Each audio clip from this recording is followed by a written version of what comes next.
All right, good morning, everybody. Welcome in, or I guess afternoon, huh? I'm really good You're at this, I close. promise. I'm close enough. It's Halloween. My brain's all over the place. And speaking of Halloween, today we're covering some topics that people might find particularly scary, but we're trying to gonna go ahead and quell some of those fears here on our final Financial Literacy Friday Yeah, of the last month of one. October. It's been quite the month here. We've gotten tons of awesome insight from Rachel, kind of about how to be smart with your money from the Bank of North Dakota, and as this campaign rolls on through October. So, Rachel, I guess let's dive into it here. Perfect. First and foremost, like I mentioned, finances. Scary. Yeah. I'm just afraid of them all the time. What percentage of North Dakotans kind of suffer from this financial anxiety? Yeah, so with the latest FINRA study that came out in 2024, 62% of North Dakotans are experiencing, some sort of financial anxiety, and unfortunately, that stat is actually up a little bit from the last time the study was done. So, we never like to see our folks experiencing that financial anxiety. So that's really why this topic is so important to talk about, to hopefully help people out with that a little bit. Gotcha. Yeah, and I mean it's definitely something. It even just helps getting it out there. Exactly. Just kind of helps. Hopefully these segments may be helping some a little bit here. Talking about some aspects of the financial anxiety. I know burnout is one in particular. Financial burnout.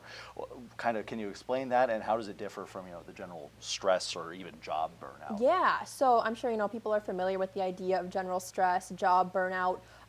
Financial burnout, very similar. It's just kind of that constant worry about money and finances that then spills into all areas of life, where you're then experiencing maybe some mental health issues, physical health issues, struggles in your relationship. It just kind of spills on over when you're constantly worrying about those finances. And it always seems to kind of pile up there, doesn't it? Exactly. It always seems to be one thing after the other there.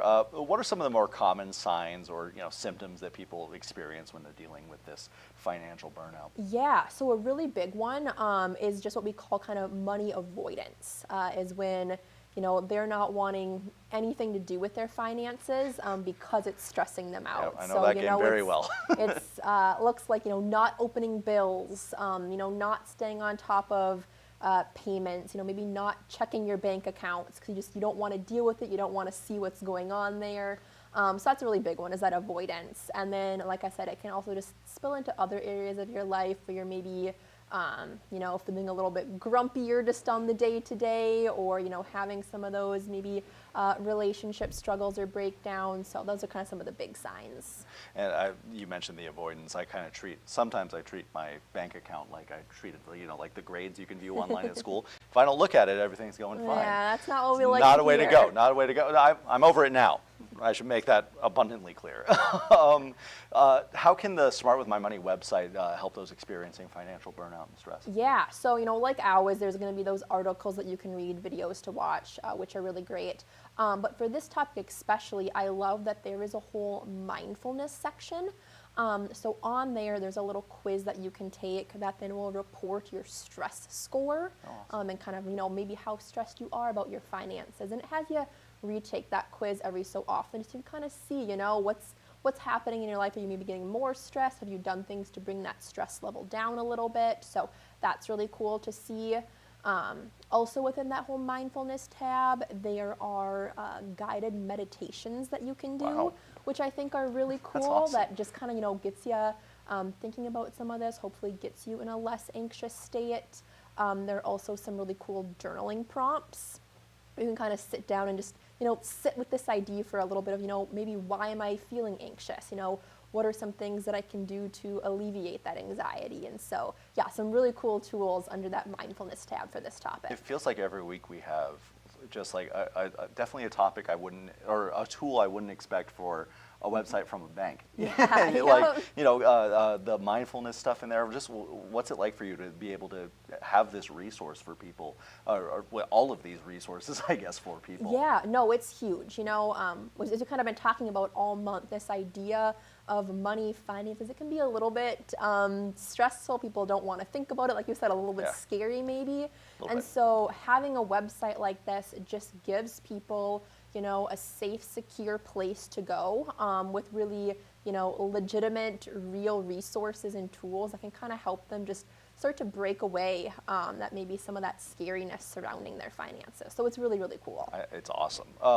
Going back to the money avoidance that we were talking about a little bit ago, why do you think it becomes such a common coping mechanism there? Yeah, like I said, it's when people are feeling a little bit anxious, it kind of almost goes back to, that whole idea of fight or flight. When you've got something that's pressing, your anxiety, scary, you kind of go into one of those, fight or flight. And for a lot of people, it's flight. They just want to, run away from it, not deal with it.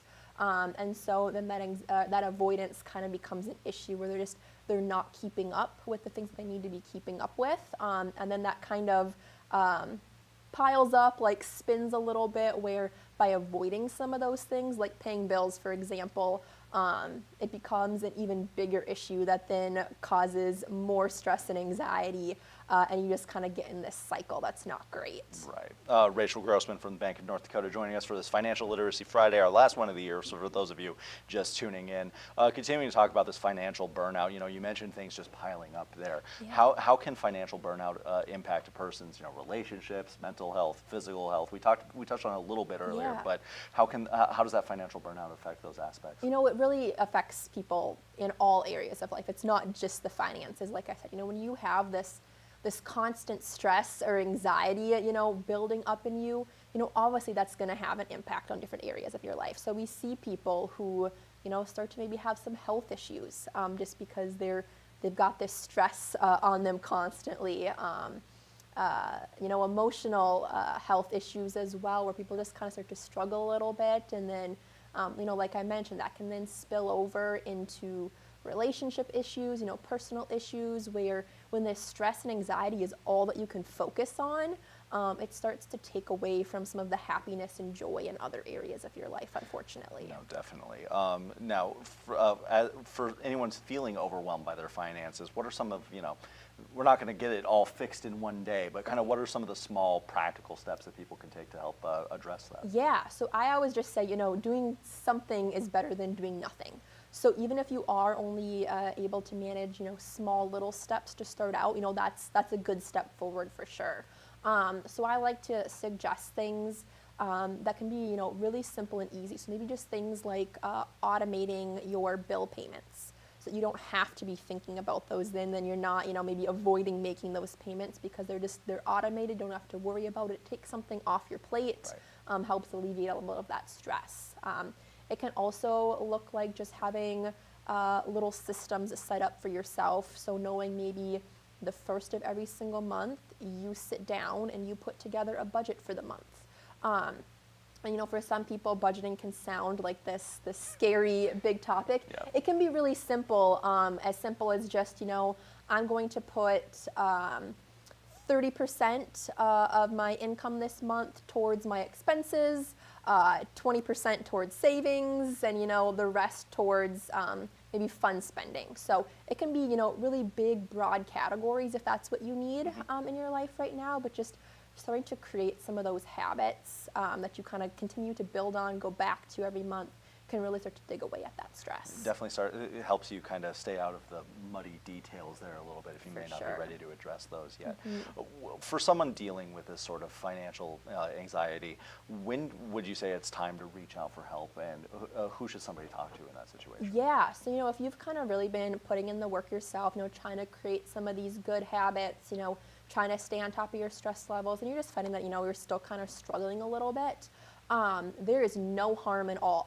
In fact, we really recommend turning to some sort of a professional. So on the financial side, maybe that's working with your banker or a financial assistant who can kind of really sit down, help you make sense of some of this stuff, maybe help you set up some of those good, habits and systems. And then on the other side, if that stress, that anxiety really is having a huge impact on your life, maybe having a meeting with a mental health counselor can be really good to maybe help you set up some coping mechanisms to deal with that stress. So I'd always advocate for that. It's okay to not be okay. If you need to reach out to somebody for help, Absolutely. please do that. Yes. Now, we talked a little bit about the money merry-go-round a little bit ago. Yeah. You get on and it just doesn't stop. What would you say to somebody who feels stuck in that kind of situation and just they just don't feel like they can ever get control of their finances? Right. So first and foremost, know that you're not alone. There's a lot of people who feel that way, who are kind of dealing with that same cycle.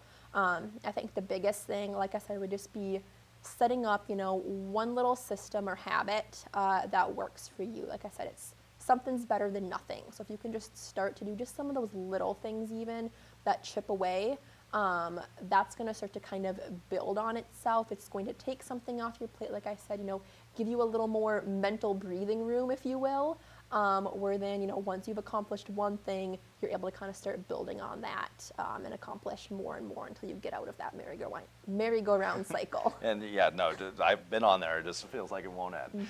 Rachel, thank you very much for taking some time out of your Halloween for us here, and every Friday through October. We Yeah. appreciate helping get the good word out. And we didn't plan the borderline matching outfits, but maybe next time we do something like this, we'll try to match We'll every coordinate, Friday. Yeah, we'll yeah. coordinate on that one.